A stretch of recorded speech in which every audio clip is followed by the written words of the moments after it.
Les piétons et les cyclistes sont régulièrement amenés à circuler ensemble sur les mêmes parties de la voie publique. Aujourd'hui, on voit la manière dont ils doivent alors se partager l'espace, en sachant que pour pimenter le tout, certains usagers doivent tantôt se comporter comme des cyclistes, tantôt comme des piétons. Et ces usagers qui peuvent changer de statut en un tour de main, ce sont les utilisateurs d'engins de déplacement motorisés ou non motorisés. On vise ici notamment les utilisateurs de rollers, de trottinettes, de monocycles ou encore de gyropodes. Ces utilisateurs doivent se comporter comme des piétons quand ils n'avancent pas plus vite qu'à l'allure du pas et comme des cyclistes quand ils avancent plus vite qu'à l'allure du pas.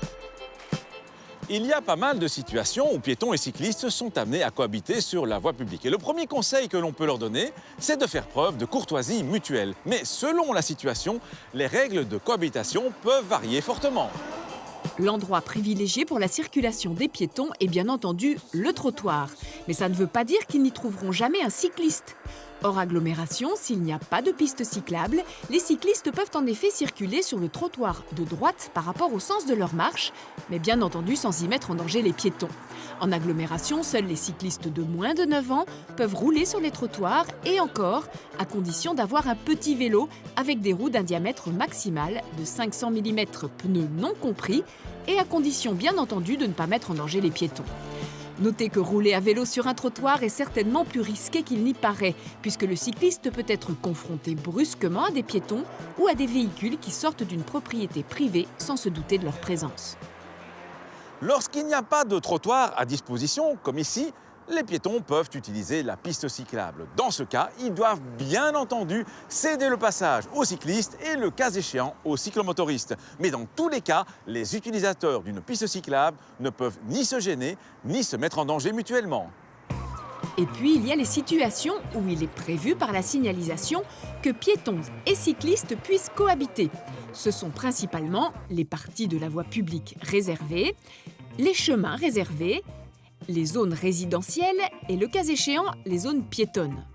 Sur les parties de la voie publique réservées et les chemins réservés, les cyclistes et les piétons doivent se respecter mutuellement, mais le cycliste a l'obligation supplémentaire de ne pas rouler à plus de 30 km/h sur les chemins réservés, ceci pour freiner l'ardeur des fous du guidon, à retenir quand vous circulez sur le Ravel.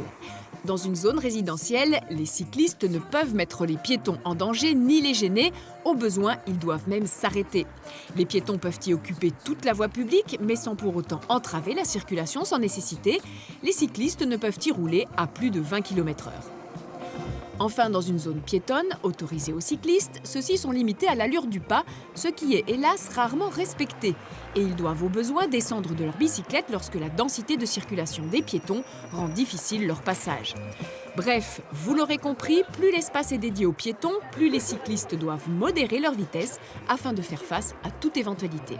Lorsqu'ils circulent sur les mêmes espaces, piétons et cyclistes ont tout intérêt à faire preuve d'attention mutuelle. Mais comme tout conducteur, les cyclistes sont tenus d'adapter leur vitesse de manière à ne constituer un danger ni pour eux-mêmes ni pour les autres. Et les autres, dans tous les cas dont nous venons de parler, ce sont les piétons. Un cycliste peut-il emprunter un passage pour piétons pour traverser une route ? Aussi surprenant que ce soit, rien ne l'interdit dans le code de la route, mais seul un piéton bénéficie de la priorité de passage sur un passage pour piétons. Nous ne pouvons donc que recommander aux cyclistes de mettre pied à terre pour traverser sur un passage, car dans ce cas, ils sont aussi considérés comme piétons.